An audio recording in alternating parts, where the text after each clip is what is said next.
So let's pick a Dream 15 for the Autumn Internationals 2022. And I thought you were going to score. Ask a better question, you get a better answer. Hi guys, welcome back. Now this wasn't easy, it was a bit of fun, but goodness me, I changed this team so many times. Nice little quick fun one here. Put your dream teams down below for the Autumn Internationals. They were so hotly contested with so many nations being able to beat each other.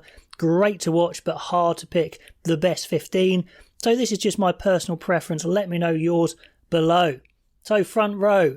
Now you could fill out a front row with all South Africans easily, and they definitely were in the short list, but at loosehead, Cyril Bailly is just amazing. Great scrummager, but amazing round the park. Just love this guy, maybe the premier loosehead in the world at the moment.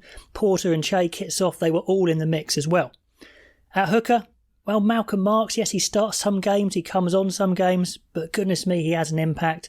And just his work around the park as well, his turnovers, as well as his set piece and his sheer strength. It's just staggering. Close behind him was Julian Marchand. He could easily be in there as well. They were my top two. But Mbonambi, she and Cody Taylor, they all impressed as well. Now at 3 tight head, I've put in Tyrell Lomax because I think he makes such a difference to the New Zealand scrum. Though that pack has been fearsome at times, although the overall team has been up and down for sure.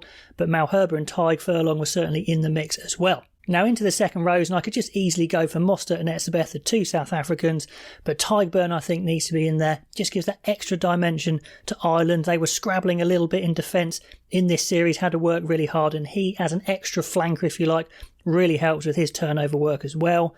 And with Mostert and Etzebeth, I had to go for one, so I'm going for Etzebeth just because he's an absolute monster. Real class act, not just physically, but I think he shows some nice touches as well.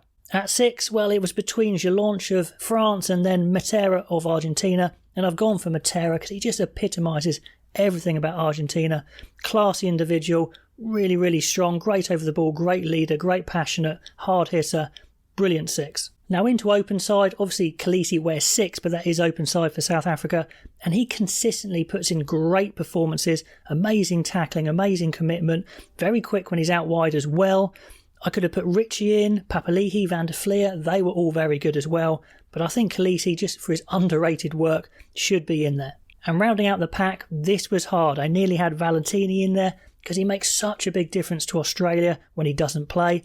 Faletau was class in an underperforming Welsh side, Aldrit's always impressive, but Surveyor is just so good. The power he generates in his carries, the acceleration, his turnover work at vital times, so important to New Zealand, so he makes number 8, and that's my pack. Into the backs, and at scrum half, I've gone Dupont. I just think he's that good, makes such a big difference to France. His energy, his physicality as well is impressive. Now the other scrum half I had considered was Thomas Williams, even though the backs outside him had weighted a bit of the ball he gave them, but he was very quick, sharp service, charge downs.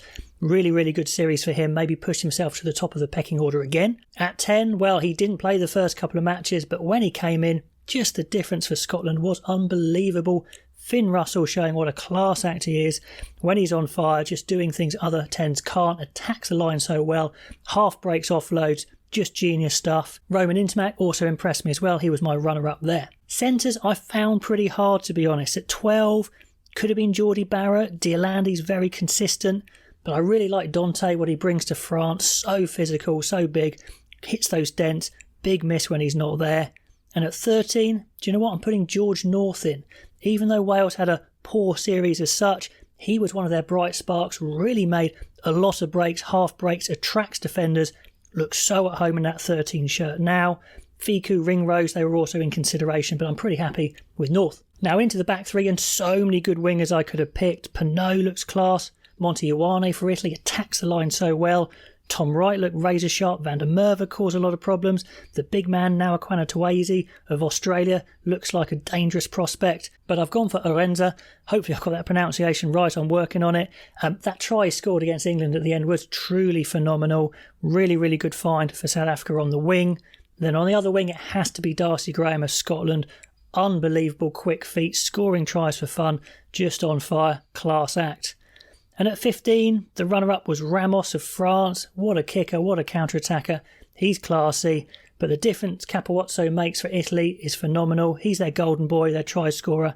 He had a great series with that win against Australia as well, so he has to go in at 15. So that's my dream team of the Autumn Internationals. Please put yours in the comments below, I'd love to see it. The other thing I want to touch on is just a big thank you to everyone who played the Guinness Pint Predictor game. Really good fun. I think I won about 50 quid's worth of Guinness to give away to friends. That was good as well. We'll do it again in the Six Nations because I absolutely loved it. And just a point I want to make as well is the top 10 there. Well done to everyone there. Ian Llewellyn, Callum Cahill, first and second, really impressive. Dominic Brown, Henry Walker, Adam Russell, Ellis Wilson, John Harcourt, George Reeves and Jack Bolger. Well done to you making the top 10.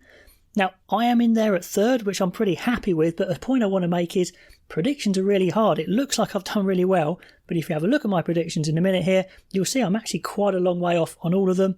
That's probably what makes it so much fun, but just have a quick look at these. So if you have a look at round one here, you see I'm getting the predictions right, but you can get a maximum of 30 points for each prediction, and I'm not really getting very close. The closest there in round two, Scotland there, Scotland by 15. They won by a bit more than that. Then if we look up, not really getting many. The one I got wrong there, I thought South Africa might have beaten Ireland. On paper, South Africa looked really strong. I think they'll be disappointed with themselves as well. Again, even though I got the France-Australia result right, not getting too many points. I thought England would beat Argentina, and they didn't. I missed out predicting the Women's World Cup final. I didn't realise that was part of it, but it wouldn't have helped me because I would have predicted England to win. I certainly didn't see Italy beating Australia. Again, those games with Fiji, I'm getting a few points because I think Fiji are tricky customers, but teams will pull away towards the end. Somehow I exactly got Wales-Argentina right. That was a little bit lucky there. Not bad with France. I thought they would sneak it by 5 against South Africa, and they did by 4. So that wasn't a bad prediction. Again, I didn't see Wales losing to Georgia, but all these results I'm getting right here in round 2, not by many. I thought New Zealand would beat England by 7, which actually was pretty close, to be honest, until the last second there where it was a draw. Again, pretty close with France, Japan, Ireland, Australia, not bad. Now, my last spot-on prediction there was definitely a bit of luck because Wales was smashing the Wallabies, basically, and somehow they came back and won by 5, which is what I thought. So there you have it. Even though I'm third in the league, my predictions weren't that great, but it is a lot of fun, and that's the whole point. We'll do that again in the Six Nations. Thank you to everyone who played. Pop down your dream team below as well, and I'll catch you next time.